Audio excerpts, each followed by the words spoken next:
Hi friend চলে আসলাম আর একটা video নিয়ে। তো বৃষ্টির দিনে গরম গরম যদি চপ হয় তাহলে কিরকম মজা হয়, আর যদি সঙ্গে থাকে মুড়ি। তো যাই হোক, আজকে একটু দাদাভাই বললো বাড়িতেই চপ বানাতে, তো আমি ওর জন্য আজকে বাড়িতে একটু চপ করব। তো চপটা কিভাবে করব সেটা ভাবলাম, আমরা তো খাবোই এবং তোমাদের সঙ্গে একটু শেয়ার করি। তো তার জন্য কি করলাম দেখো, প্রথমে আলুগুলোকে ভালো করে আমি সিদ্ধ করে নিয়েছি। এই যে আলুগুলোকে একটু ফেলে নিয়েছি যাতে ভালোভাবে আলুগুলো সিদ্ধ হবে, ওর জন্য 4 খণ্ড করে নিয়েছি। তো একটু লবণ দিয়ে ভালো করে আলুটা সিদ্ধ করে নিয়েছি। এদিকে দেখো কড়াইতে অল্প পরিমাণে তেল দিয়ে দিয়েছি।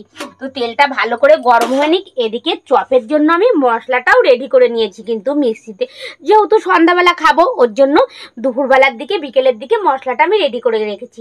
বাড়িতে খাবো যেহেতু একটু ভালো করে না বানালে হয়, তো এখানে আমি সব রকম মশলাটাই কিন্তু দিয়ে দিয়েছি।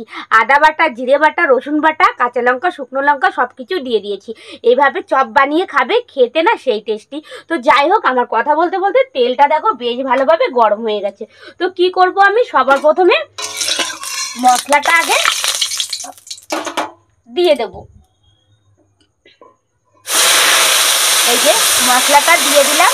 তো মশলাটা একটু ভালো করে ভেজে নেব, তা না হলে কি হবে, কাঁচা কাঁচা কিন্তু গন্ধ বেরোবে। ওর জন্য আগে সবার প্রথমে মশলাটা ভেজে নেব। এদিকে আলুটা আমি ভালো করে, তো মশলাটা দেখো ভালো করে কষিয়ে নেব। আর আমি বাড়িতে খাবো যেহেতু, ওর জন্য আমি কিন্তু শুকনো লঙ্কা ব্যবহার করিনি, কাঁচা লঙ্কা দিয়েছি। ওর জন্য একটু কেমন লালচে লালচে মানে কালো কালো ভাব হয়েছে। তো যাই হোক, কালো কালো ভাব হলে কি এতে ক্ষতি হবে না কোনো, আমি যেহেতু শুকনো লঙ্কাটা ইউজ করিনি। তো এবার পরিমাণ মতো লবণ দিয়ে দিলাম, হলুদ ভুল হয়ে গেছে, পরিমাণ হলুদ দিয়ে দিলাম, আর পরিমাণ একটু লবণও এর সঙ্গে জুড়ে দিলাম। তো এবার ভালো করে মশলাটাকে কষিয়ে নেব। তো চলো, এদিকে মশলাটা কষানো হতে হতে আমি আলুগুলো একটু ভালো করে মিহি করে নিই, থেতো করে নিই। আলুটা আবার মিহি করে নেবো, তার জন্য একটা ছোট্ট একটা গ্লাস নিয়েছি। হাতের থেকে গ্লাস দিয়ে এইভাবে ভালো করে থেতো করে নিলে মানে আলুটা পুরো মিহি হবে, আর তোমার তাড়াতাড়ি ঝটপট কাজটা হয়ে যাবে। আর যেহেতু বাড়িতে বানাচ্ছি, আলুটা কিন্তু বেস্ট চন্দ্রমুখী আলু, দেখো একদম মিহি হয়ে গেছে। আর দোকানের থেকে বাড়িতে তোমরা চপ বানালে মানে যে কোনো জিনিসই বাড়িতে এখন সবাই কিন্তু কম বেশি বানাতে পারে, তো বাড়িতে বানালে বেশি টেস্ট, আর খেতেও সেই টেস্টি হবে। তো মশলাটা যত কষাবে তত ঘ্রাণ বেরোবে, আর খেতেও সেই টেস্টি হবে। তো আমি মশলাটা কিন্তু আগে সবার প্রথমে ভালো করে এইভাবে কষিয়ে নেব। এখনো মশলাটা ভাজা হয়নি, আরো কিছুক্ষণ আমি ভাজবো এইভাবে।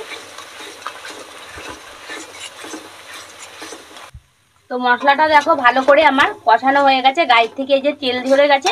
এদিকে দেখো আলুগুলো ভালো করে আমি এই যে চটকে নিয়েছি, মিহি করে নিয়েছি। এবারে আলুটা দিয়ে দেবো। মশলাটা যেহেতু ভালোভাবে ভাজা হয়ে গেছে, এইবারে আলুটা দিয়ে একটু নাড়াচাড়া করেই আমি কিন্তু এইটা নামিয়ে ফেলবো। ওই যে আলুটা দিয়ে পুরো মশলার সঙ্গে ভালো করে মিক্স করতে হবে করে। তো দেখো আমার পুরো এবার আলুর সঙ্গে ভালো করে মশলাগুলো মিক্স করে নিয়েছি। এবারে আমি এটা নামিয়ে ফেলবো।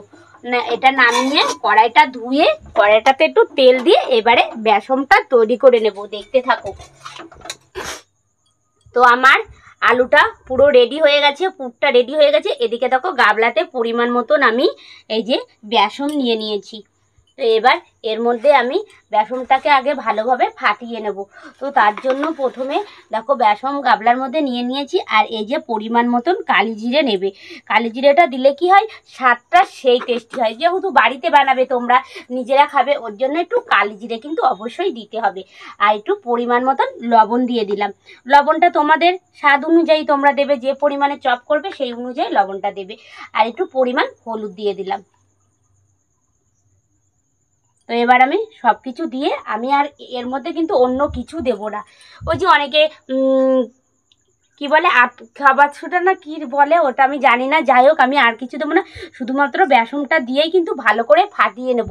দেখবে কি সুন্দর চপ করে দিদিভাই। তো এবার পরিমাণ মতন জলটা দিয়ে ভালো করে আগে এবার ফাটিয়ে নেব। তো দেখো চপের জন্য এদিকে আমার গোল গোল করে চপও রেডি। আর এদিকে দেখো এই যে কিছুটা রেখে দিয়েছি, আগে ওই কোটো ভেজে নিই তারপরে। আর এদিকে দেখো বেসনটাও কিন্তু আমি ভালো করে ফাটিয়ে নিয়েছি। এবার গরম গরম ভাজা হোক, দেখা যাক কেমন হয়। তো দেখো তার জন্য কি করলাম, কড়াইয়ের মধ্যে তেল দিয়ে দিলাম। আর তেলটা, চপটা যেহেতু ভাজবো, তেলটা কিন্তু বেশ ভালোভাবে গরম করে নিতে হবে। এখন শুধু গরম গরম চপটা ভাজার অপেক্ষা, আর কখন তোমার দাদা ভাইয়ের পেটে যাবে। তো দেখো ফ্রেন্ড, চপ ভাজা হয়ে গেছে, তো কিছুটা হয়েছে আর এদিকে এই কিছুটা ভাজবো। তো এবার গরম গরম দাদা ভাইকে দিয়ে দেবো। আর চপ তো গরম গরমই ভালো লাগে, ঠান্ডার থেকে বেশি। তো আমাদের চপ রেডি। তো কেমন লাগলো দিদিভাইয়ের এই ভিডিওটা, তোমরা অবশ্যই কিন্তু দিদিভাইকে কমেন্ট করে জানাবে। আর যদি ভিডিওটা ভালো লাগে একটা কমেন্ট আর লাইক করে দিও। আর যদি তোমরা চপ খেতে চাও তাড়াতাড়ি চলে এসো দিদিভাইয়ের বাড়িতে। তো টাটা।